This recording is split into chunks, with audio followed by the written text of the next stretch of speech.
Well, hello everybody. My name is Rita Kappel. I am a plastic surgeon in the Netherlands, and I have been working for 22 years on silicone breast implant illness. Through the years, I have surrounded myself with other dedicated investigators, and together we are all trying to elucidate what is breast implant illness, abbreviated BII. What can we do about it? How can we find ways to circumvent it?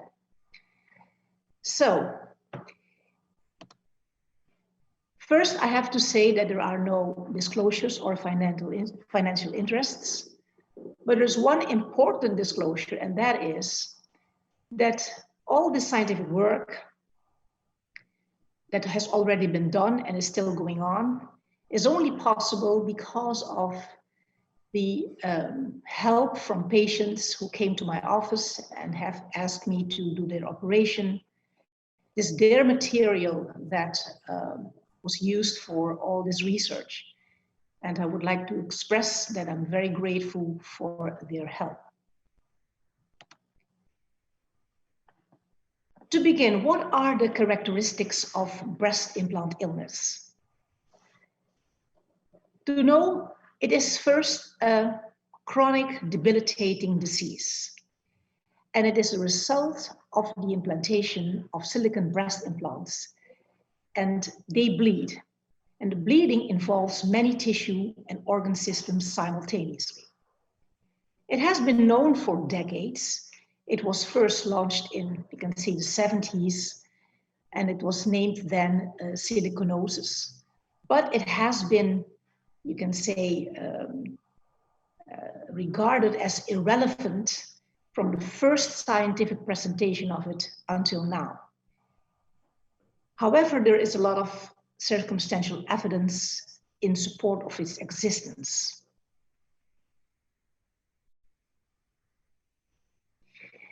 This is also supported by the, you can say, the latest scientific presentation that shows that cell death occurs when, in a cultural situation, Jurkat cells are incubated with silicon polymers. And this will be presented, hopefully, by Ger Pruin.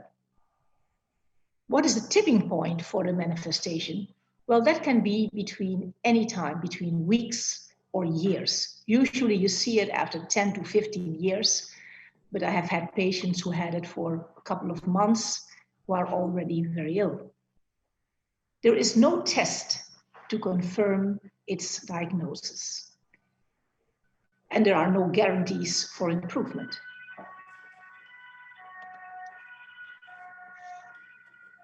As said before, BII was first mentioned in the 70s under the name of siliconosis, or silicone-induced connective tissue disease.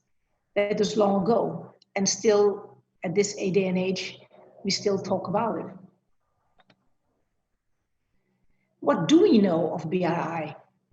We know that it is related to the bleeding of silicon polymers through the intact shell of a silicon implant, but it's easier for the molecules to come out if there is a rupture of the shell. And next, the molecules pass through the capsule, which is a kind of layer that lets substances pass in both directions, from the implant out and from the body in. What we know is that the process of spontaneous bleeding is a characteristic of silicon molecules. This is what they are. They prefer to be in a fatty surrounding, and that's why we say that they are lipophilic. You can say that if these molecules are present, can we measure them? Yes, you can devise tests to measure the silicon molecules in the body of everybody, even in the body of people, men, women, children without silicon implants. You will find silicon molecules. They're everywhere. The only thing is that when you have them in a breast implant, You get so many more of these molecules, and that is what causes the illness. Then there is the notion of the bleed retardation layer. And this layer is adjacent to the shell on the inside, and it is supposed to retard the bleeding. It does not abolish the bleeding. Having silicone breast implants over the years will cause health complaints. And the health complaints that patients have mentioned over the years, I put them here on the slide. There are a lot of them. They're kind of fake, but sometimes they're not so fake. You can say there's extreme fatigue, painful breasts, painful sternum and ribs, breathing difficulties, joints and muscles all over the body, difficulty in concentration, foggy brain. You can have prickling sensations in hands and soles, palpitations, skin rashes, itching, red eyes, irritated red eyes, difficulty with vision, mental disturbances, a sense of not being healthy, bowel dysfunction, irregular recurrent infections, allergies, hair loss, insomnia, difficulties with locomotion, up to being wheelchair bound, palpitations, aggravation of autoimmune diseases like Sjogren, SLA, sclerodermia, rheumatic arthritis, Hashimoto, thyroiditis. You can wonder, what do all these complaints have in common? What is the common denominator? And a common denominator is that all the organs and tissues that are involved with these complaints are being hampered in their function because of the molecules being accumulated within them.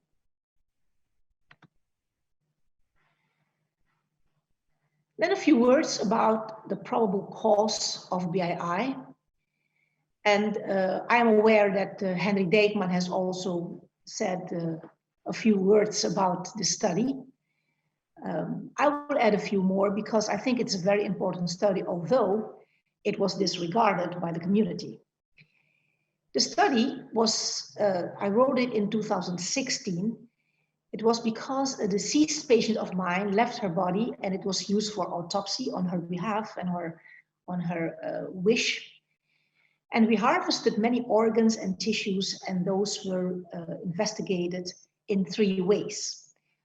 And that is important because we demonstrated the presence of these silicon molecules, not in one manner, but in 3 manners, like microscopically. We used also a special coloring technique that's called MORO, which means modified oil O red oil O.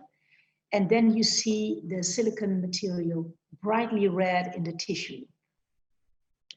And then there is, of course, transmission electron microscopy, TEM, and that is combined with energy dispersive X-ray, EDX, element analysis of especially the element silicon, but there are other elements as well, in an area of 0.1, 0.15 square micrometer. There is a little story to this research, because the research was done in 2012.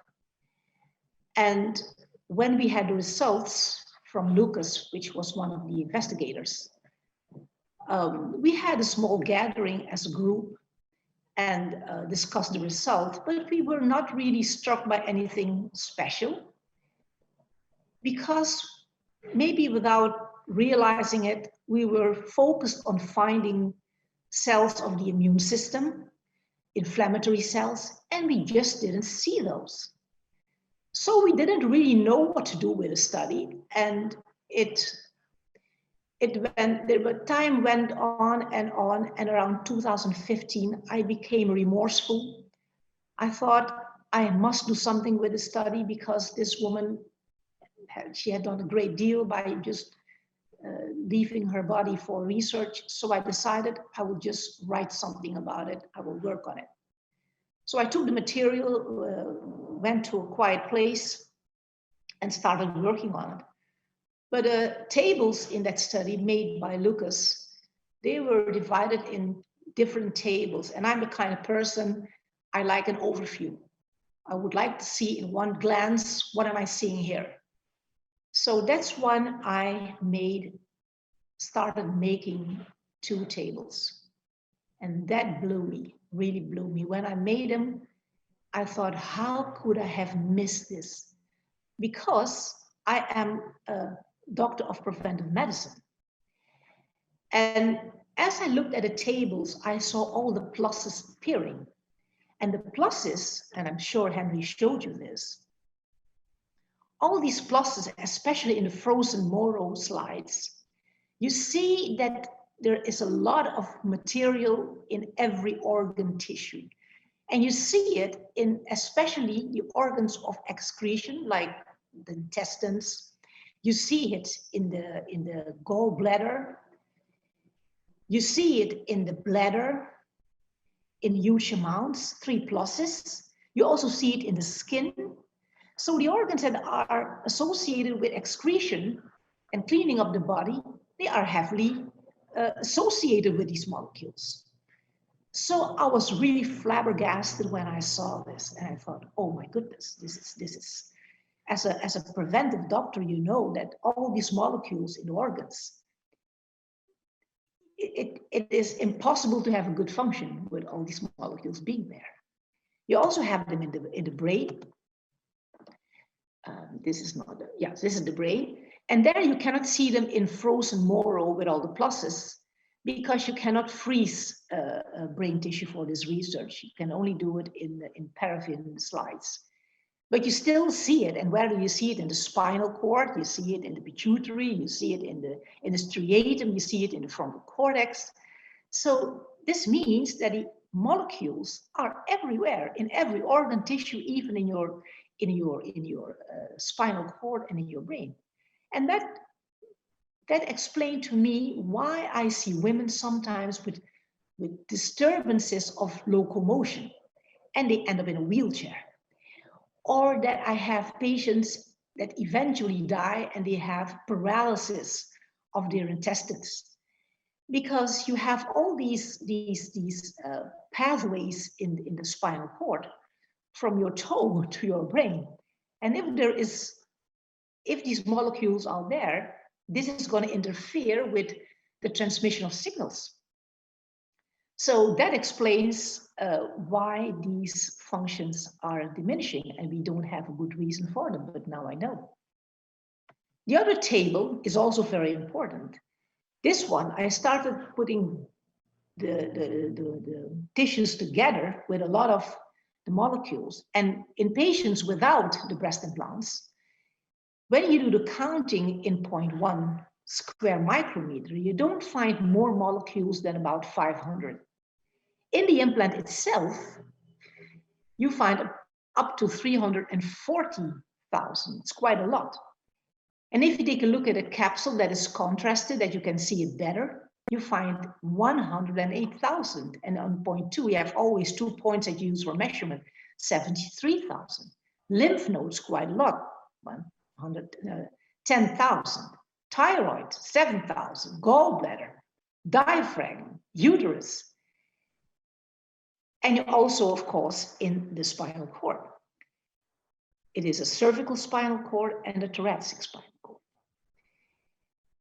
And this is remarkable because that means that in such a small area of the organ, 0.1 to 0.15 square micrometer, you find all these silicon atoms. Then you can think of the whole organ in front of you, because 0.1 square micrometer, you can't even see that with the naked eye, let alone the whole organ. How many molecules are there? It's just amazing. I will go over this very quickly because I'm sure Henry has already done this. But here you see the lymph node, and you see the vacuoles with it, and you see the red material that is all the Moro coloration. In the toluidine blue, you see all the white dots are vacuoles. In a larger magnification, still more vacuoles, larger. And this is a 10 with the electron microscopy. you find that there is accumulated material in the periphery of the vacuole. And what is amazing is that you find within a blood vessel, this is the contour of blood vessel, you just find material that is being transported all over the place.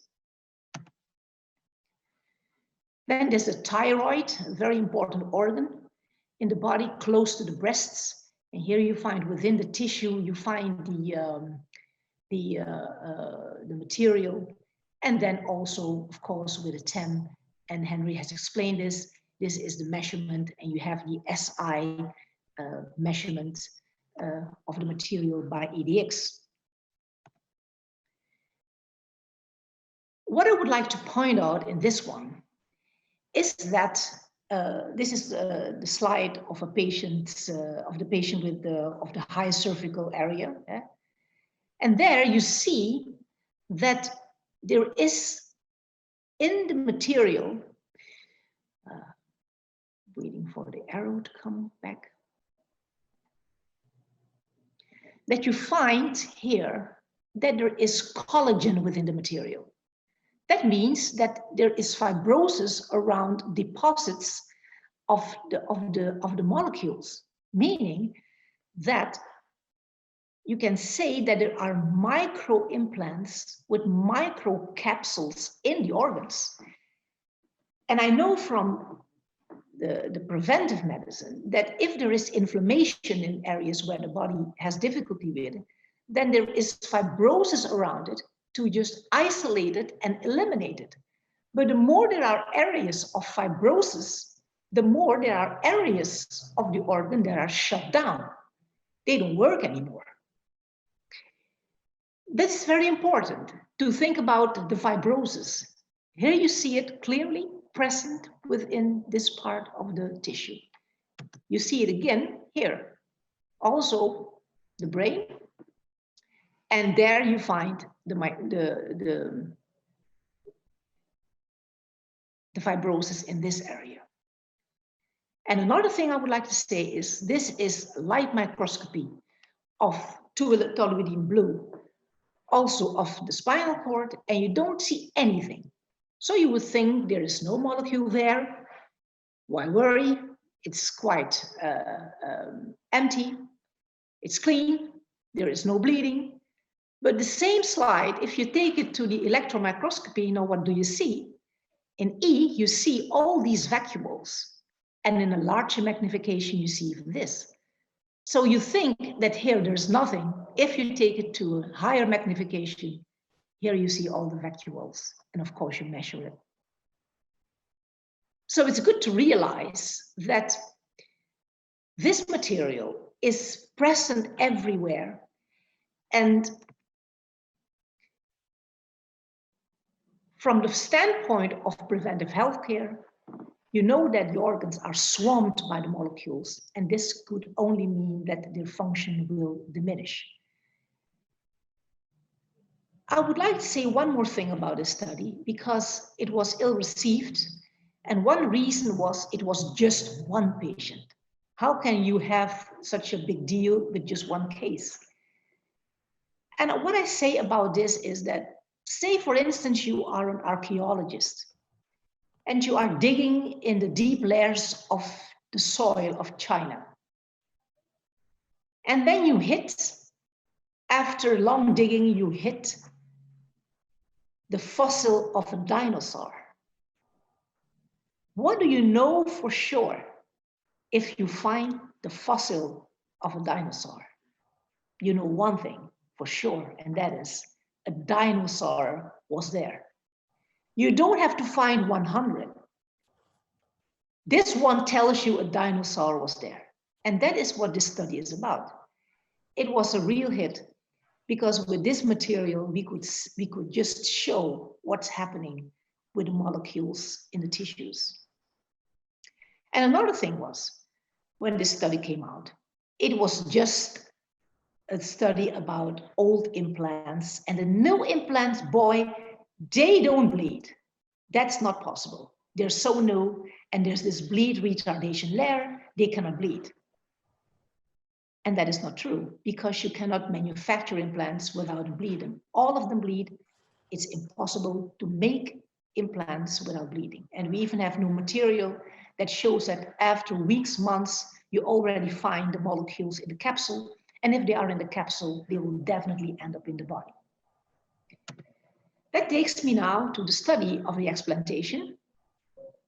It was done by evaluating questionnaires filled in by 101 women who had implants for 15 years, a mean 15 years. It's quite a long time.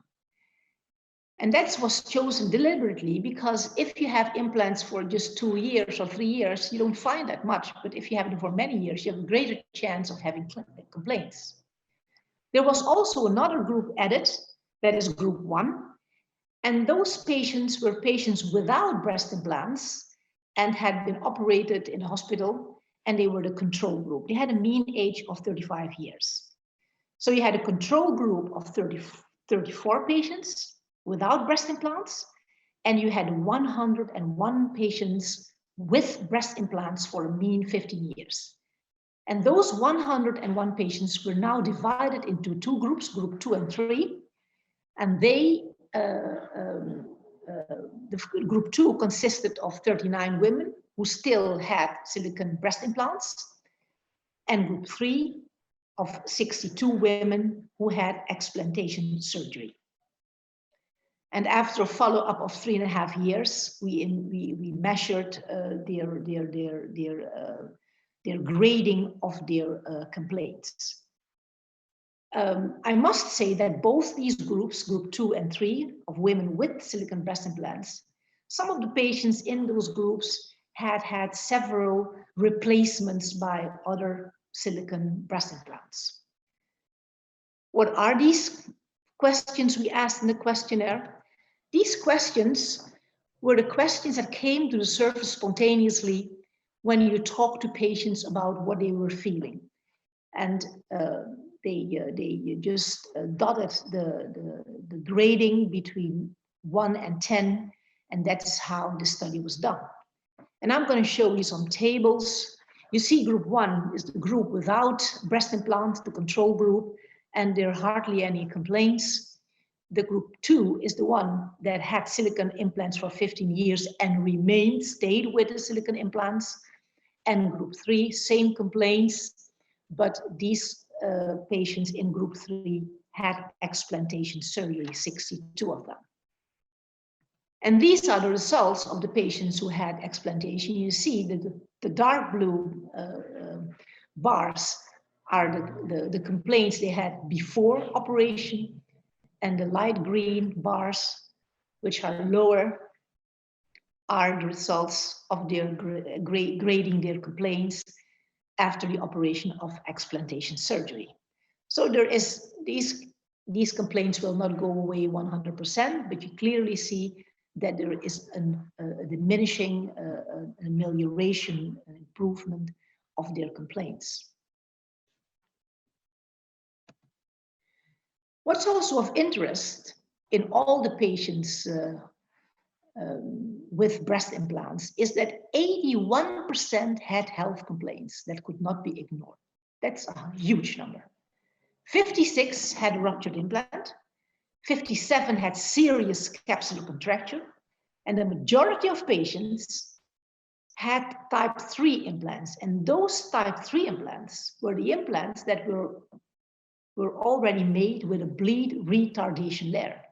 So you would suppose that would retard the bleeding, and still you see with these numbers that this bleed retardation was not capable of stopping the bleeding, and you see all the complaints and problems you have in this group.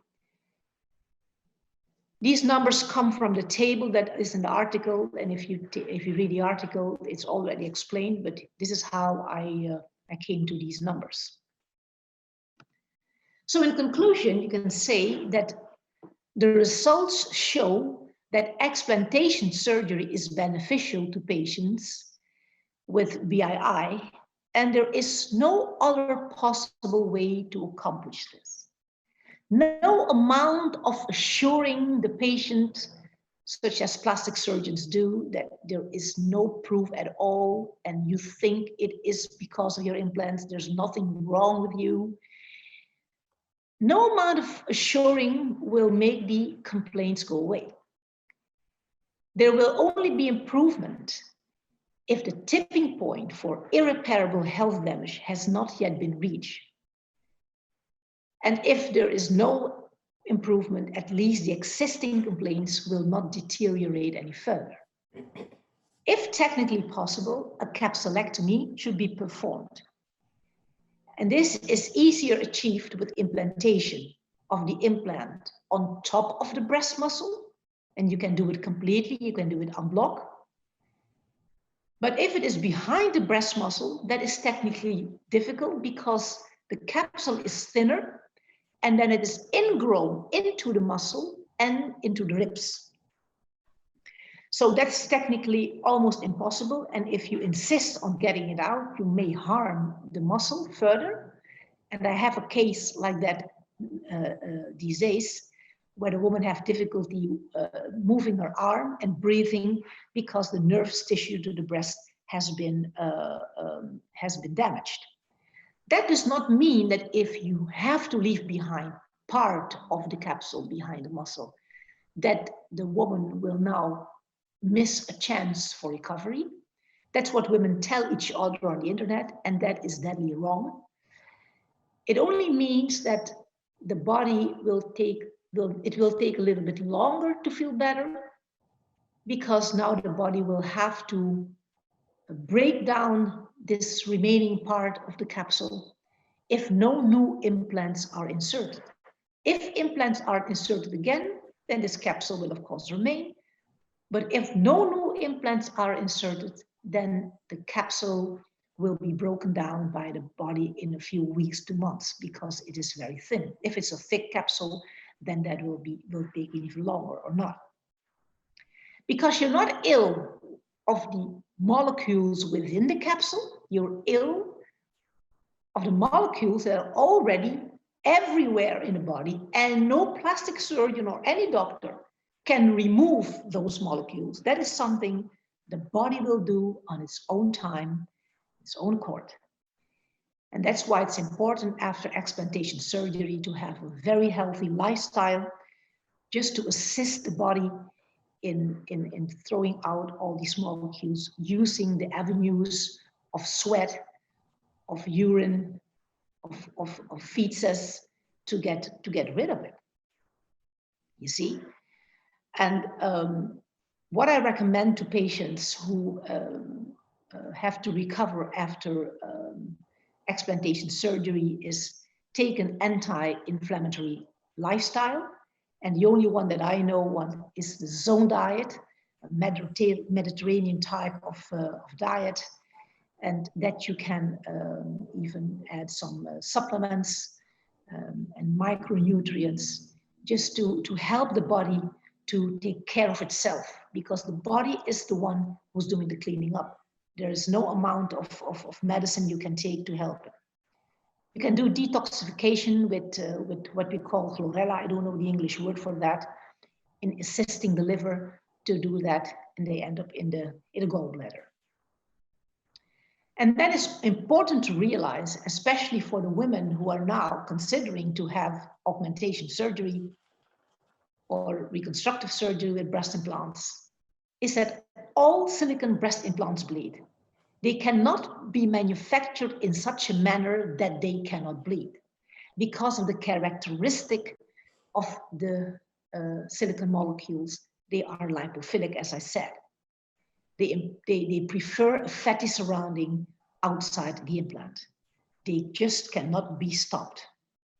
That means that even silicone breast implants of the future will still bleed. And that's very important to realize that.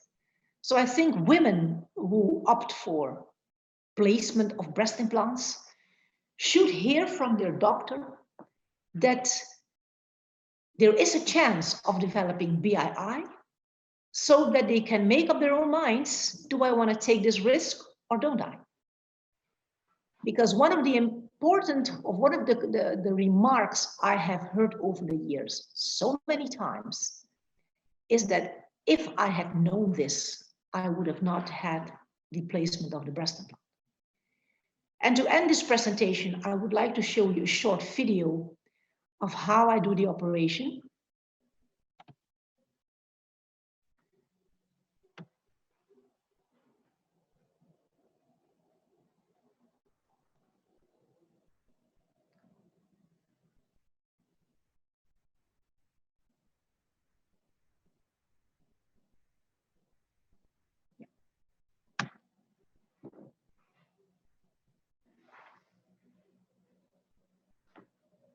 Here you can see I go through the cut up to the capsule.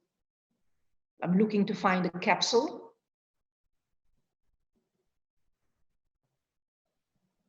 Then step by step, I separate the capsule millimeter by millimeter.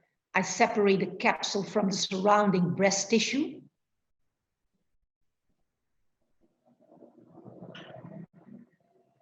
It's meticulously done, and it takes some time just to go over the whole surface of the implant to free it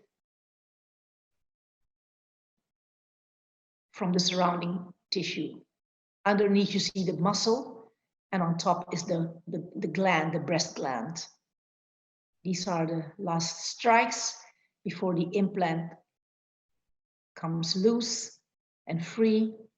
Now I can remove it, the implant together with a capsule, which is called the unblock method.